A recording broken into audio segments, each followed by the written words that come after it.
Bueno, retomamos el tema, tomando en cuenta que esos temas deben desarrollarse para nuestro crecimiento espiritual. Vamos a orar. Eterno Padre que moras en las alturas de los cielos, alabado y glorificado sea el Santo de Israel.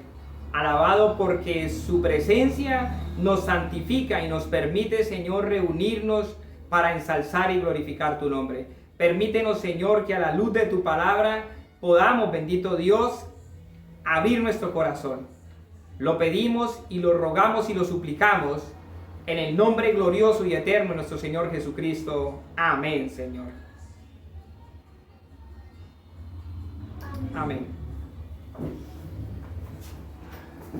Bien, mis hermanos y amigos, habíamos quedado en un pensamiento maravilloso a través del testimonio del Espíritu de la profecía.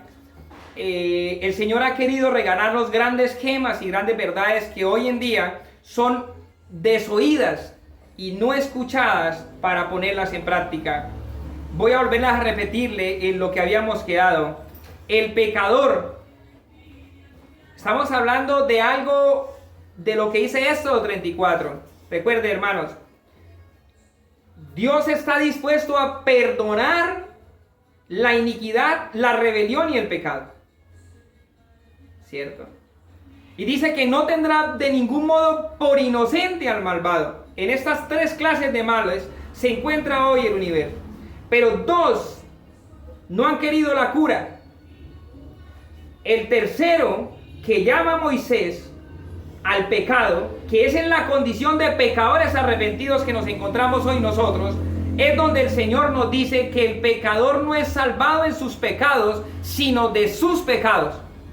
Hermanos, si tú quieres un mensaje de salvación, si tú quieres verdaderamente abrazar este mensaje de salvación, tienes que empezar a participar de este mensaje. No sigas hablando solamente del amor de Dios y socavar el universo moral. Te lo voy a explicar, mis hermanos. Resulta que la garantía de que el amor de Dios es inmutable, quiere decir, no puede cambiar, no puede alterarse. Y cualquier concesión, mi hermano, que tú tengas, que exalte su paternidad, porque somos buenos para exaltar la paternidad de Dios, para hablar del amor de Dios Padre como un Dios perdonador. Y está bien que tú lo hagas, consideres a Dios como un Padre, pero es importante que tú sepas que ese Padre, por amor a ti, tiene que cumplir las demandas de la ley. Y la ley demanda justicia, y la justicia demanda obediencia. Les quiero compartir algo, mis hermanos y amigos. ¿Por qué el Evangelio tiene poder? El Evangelio tiene poder, mis hermanos, porque tiene el poder de transformar, de convertir. Y resulta, mis hermanos, que su amor perdonador, que no toma en cuenta la penalidad de la ley de Dios, está socavando el universo moral. Y hay muchos predicadores, muchos personas irresponsables que están tomando estos mensajes y están socavando el universo moral de Dios. Están hablando del amor de Dios, pero están hablando del amor y no están hablando de la santidad que está dentro del amor de Dios. Por eso hoy en día el mundo religioso no habla estas verdades. Y si las habla muy superficialmente. Nos da miedo decir que Dios es santo. Nos da miedo decir que Dios espera de nosotros la santificación. ¿Qué están haciendo a través de un mensaje que está tomando el amor de Dios a expensas de su santidad? Están socavando el universo moral de Dios. Quiere decir, están dejándola sin apoyo. Están dejando una religión expuesta a hundirse. Están debilitando la fuerza y la ideología del valor espiritual de la persona que defiende y representa el Evangelio. ¿Quién defiende y representa el Evangelio? Dios. En la mente de muchos seres humanos existen dioses, Pero la única característica que define a Dios es que es santo. Quiere decir, apartado de todo mal. Por eso yo confío en Dios, mi hermano. Y por eso espero que confíes en, como dice el Salmo 119, versículo 140, sumamente pura es tu palabra. Quiere decir que Dios no mezcla su palabra. Y si hay algo que Dios quiere para ti y para mí, mis hermanos, a través de todo este suceso de eventos que ha venido desarrollándose y que hoy en día ha traído tanto dolor a la humanidad, tanto sufrimiento. No puedes encubrir la muerte, los homicidios, los hurtos, las borracheras, las orgías. No puedes ocultar el hecho de que vives en un mundo contaminado, plagado del pecado. Y nosotros como hijos de Dios no podemos vivir dentro del mismo concepto que hoy en día muchos religiosos viven, y es el concepto de estar socavando el universo moral de Dios, hablando de su amor a expensas de su santidad. Quiero decirle algo, mis hermanos. ¿Qué espera Dios de ti? Amor perfecto, obediencia perfecta y conformidad perfecta a la voluntad de Dios. Eso es santificación. El Dios santo, que quiere perdonarnos, que a causa del pecado tuvo que maldecir individualmente la mujer, la tierra y al hombre, nos da una esperanza a través de Jesucristo. Pero esa esperanza viene en la libertad del pecado, no en la esclavitud del pecado. Quiero que miremos el libro de Romanos, mis hermanos. Vamos al libro de Romanos y vamos a abrir la palabra de Dios. ¿Qué dice el Señor en Romanos?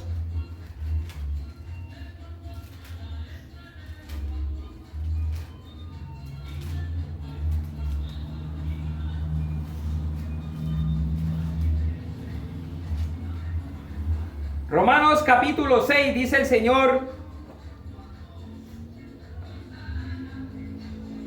versículo 17. Pero gracias a Dios, que aunque eras esclavo del pecado, tú no eres esclavo del pecado. El pecado quiere gobernar tu mente, tu corazón y tu cuerpo. Y el versículo 17 dice, pero gracias a Dios que aunque eran tiempo pasado esclavos del pecado, tú has obedecido de corazón a esta doctrina a la cual hoy estás entregado. La doctrina es la doctrina de la santificación. A esa doctrina es que usted está entregado, mi hermano. Usted no está entregado a la iglesia, al muro, al papel, a la letra. Tú estás entregado a vivir una vida, como dice Romanos capítulo 8, versículo 2, porque la ley del Espíritu de vida en Cristo me ha librado de la ley del pecado y de la muerte. Si tú no estás libre en esta condición en Cristo Jesús, quiere decir que tú estás entregado en la doctrina de la santificación. Y dice el versículo 18, y escuchemos a Dios, mis hermanos, porque estos mensajes es el Espíritu Santo trayéndolo a nuestros corazones. Y libre del pecado, venimos a ser siervos de la justicia.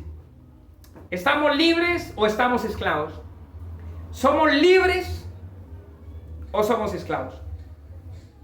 ¿Cómo sabemos nosotros que somos libres, mis hermanos? ¿Y cómo sabemos que estamos en una condición de esclavitud? Déjenme leerles cuál es la norma de la verdadera vida en santificación. Y para eso quiero que recuerden los 3 puntos. Amor perfecto. ¿Se acuerdan qué es el amor perfecto en Mateo capítulo 5? Oíste que fue dicho a los antiguos: amarás a tu prójimo, aborrecerás a tu enemigo. Mas yo digo, amad a vuestros enemigos. Amor perfecto es que tú ames a tus enemigos. Quiere decir, ames dentro de la santidad. Dice el Señor, amad a vuestros enemigos. Bendecí a los que os maldicen. Haced bien a los que os aborrecen y os ultrajan. Y oren por aquellos que os persiguen. para que seáis hijos de vuestro Padre que está en los cielos, que hace salir su sol sobre buenos y malos, y hace llover sobre justos e injustos. Y dice el Señor señalando a la parte de la parte secular, la parte común, a la parte de los gentiles y a la parte de los publicanos, dice: porque si saludáis a vuestros hermanos, está saludando al religioso, le está diciendo esto al religioso, dice el Señor, ¿qué recompensa tendréis? ¿No hacen también así los gentiles?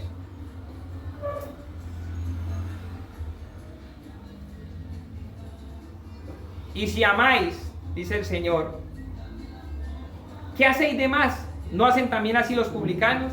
Sé pues vosotros perfectos como vuestro Padre que está en los cielos es perfecto. Quiere decir que si tú quieres alcanzar el amor perfecto dentro del plan de la santificación, dentro de la doctrina de la santificación de Romanos capítulo 6 versículo 17, tienes que amar perfectamente, tienes que encontrarte dentro de este rango de amor, orar, bendecir. Y es un tema, mis hermanos, es un tema que solamente lo puedes hacer si Dios está a tu lado. Obediencia perfecta. ¿Qué es obediencia perfecta? Ya vimos cuál es el amor perfecto. La verdadera norma de santificación en el amor perfecto. Ahora vamos a ver cuál es la obediencia perfecta. ¿A qué se está refiriendo Dios? Dice el Señor: ningún transgresor, lo dice la norma de la verdadera santificación, ningún transgresor de los mandamientos le será permitido entrar en el cielo. Quiere decir que el criterio de obediencia perfecta lo declara Romanos capítulo 6, y voy a leérselo, hermanos. Hablo, versículo 19, 6:19, hablo como humano por vuestra humana debilidad, que así como para iniquidad presentasteis vuestros miembros para servir a la inmundicia y a la iniquidad, así ahora para santificación presentad vuestros miembros para servir a la justicia. Hermanos, ¿qué es obediencia? ¿Qué es perfecta obediencia? Perfecta obediencia, mi hermano, es cuando usted y yo presentamos nuestros miembros para servir a la justicia. ¿Qué es presentar nuestros miembros, hermanos?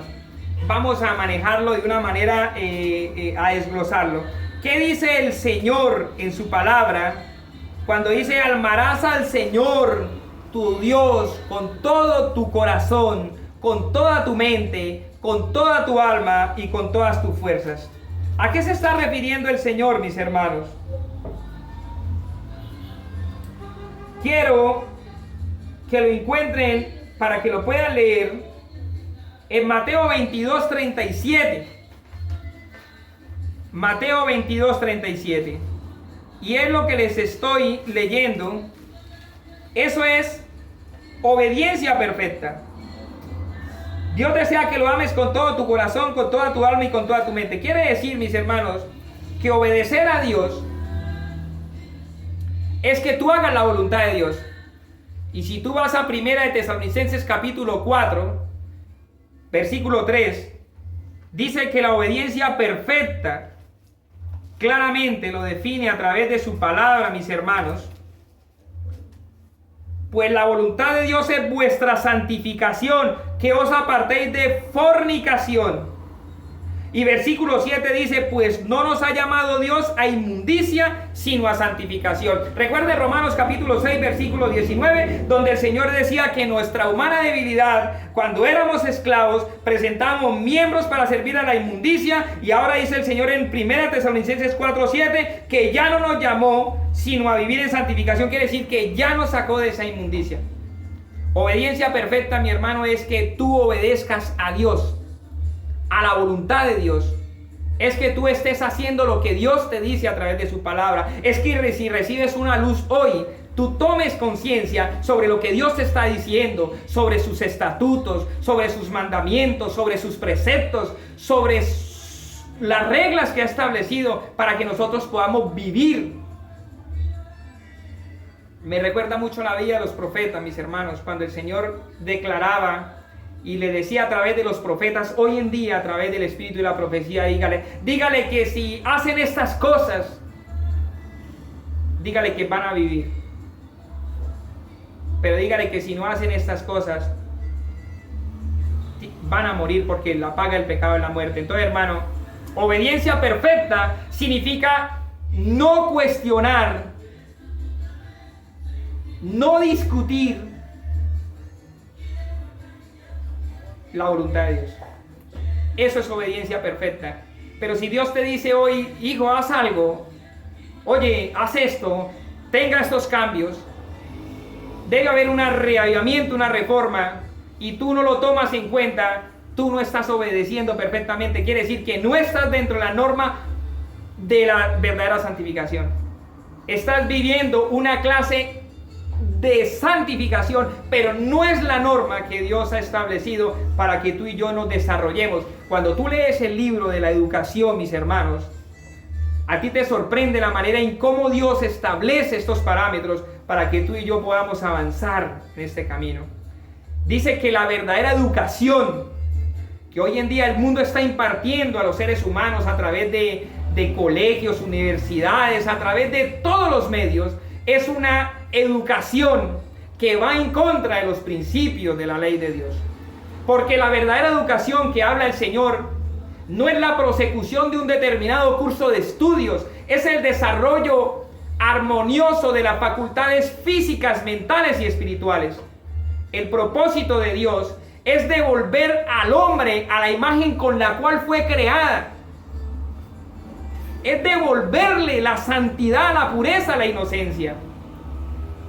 Es promover las facultades físicas y mentales. El gran propósito de la vida que Dios ha trazado para ti y para mí es que entremos en la educación superior. La más alta educación que un mortal puede recibir aquí en la tierra es vivir de acuerdo a la voluntad de Dios. Quiere decir obediencia perfecta. No cuestionas la autoridad de Dios, no tomas en cuenta los consejos de los demás, acatas y dices amén a lo que Dios estableció y simplemente avanzas dentro del proceso.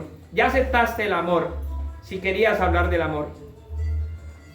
Pero no vivas el amor a expensas de la santidad de Dios, porque vas a socavar no solamente tu vida, sino la vida de tus hijos y la vida de quienes te escuchen.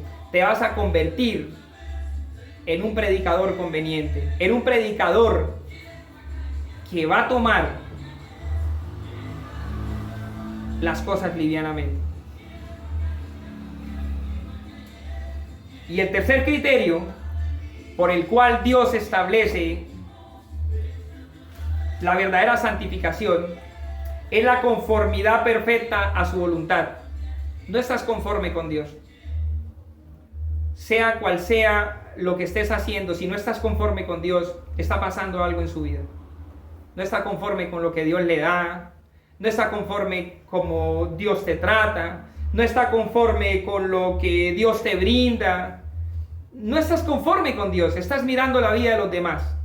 Quiere decir que no hay conformidad perfecta a su voluntad.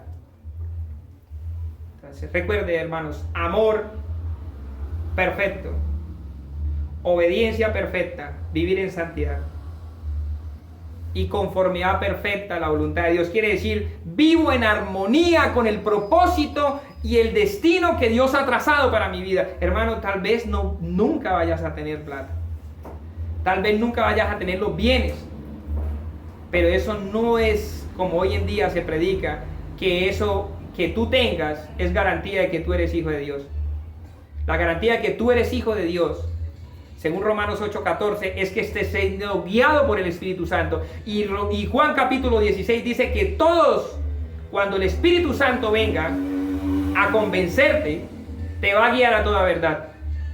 Si tú eres un hijo de Dios, Dios te está guiando estas verdades. Vas a escuchar las verdades, porque el que es de Dios, dice Juan capítulo 8, las verdades de Dios oye. Pero el que no es de Dios, ¿cómo vamos a amar esta palabra? Mis hermanos, ningún transgresor de los mandamientos le será permitido entrar en el cielo. Terrible amonestación. Para muchos la santificación es meramente justificación propia.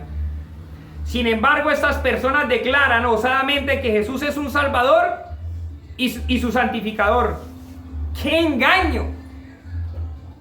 ¿Acaso el Hijo de Dios va a santificar al transgresor de la ley del Padre? Esa ley que Cristo vino a exaltar y a honrar. Hermano, Dios no disculpa el pecado, no tendrá de ningún modo el inocente. Recuerda eso, 34. Si estás tratando con el pecado, estás en un terreno. Como pecador arrepentido, tienes oportunidades, igual que yo. Somos ignorantes porque estamos dentro del proceso de santificación. Estamos dentro de ese proceso aprendiendo, obedeciendo. Pero no estamos siendo transgresores. Si estamos conociendo en un punto y estamos fallando lo que Dios dice, estamos convirtiéndonos en transgresores. Cristo vino a exaltar y a honrar la ley de Dios. Él vino a exaltar las normas y a magnificarlas. No tomes y escuches voces extrañas. Quiero finalizar con esto, mis hermanos. Tenemos mucho que estudiar, tenemos mucho que orar, pero tenemos más que obedecer. Quiero decirte que tú y yo podemos ser íntegros. Pero para ser íntegros, mis hermanos, significa básicamente dos cosas. Tenemos que estar firmes, según Romanos capítulo 5, firmes en esta gracia. Pero para permanecer firmes, tenemos que tener un código de valores. Y ese código de valores lo establece la ley de Dios. Para estar firmes, tenemos que tener una calidad de vida y una relación con Cristo. Debemos estar completamente unidos, cuerpo, mente y corazón, entregados a Dios. Si estamos divididos en estos tres aspectos y nuestro cuerpo va a la iglesia, nuestro corazón nos está engañando y nuestra mente está dividida, no hay un sacrificio agradable a Dios. De eso hablaremos en otra oportunidad. Quisiera que se quedaran con este pensamiento. Es un engaño fatal. Todo transgresor de la ley de Dios es un pecador. Y nadie puede ser santificado mientras vive conscientemente en pecado. Vuelvo y lo repito, mis hermanos. Es un engaño fatal. Todo transgresor de la ley de Dios es un pecador. Y nadie puede ser santificado mientras vive conscientemente en el pecado. Si tú estás siendo consciente de un pecado, no puedes estar viviendo en santificación. No lo digo yo, mis hermanos. Para los estudiosos, capítulo 2, la verdadera norma de la santificación. Si tú crees en Dios, no me creas a mí, pero cree en Dios, porque lo que de Dios es, yo te predico, yo te hablo. Dios te bendiga. Vamos a orar.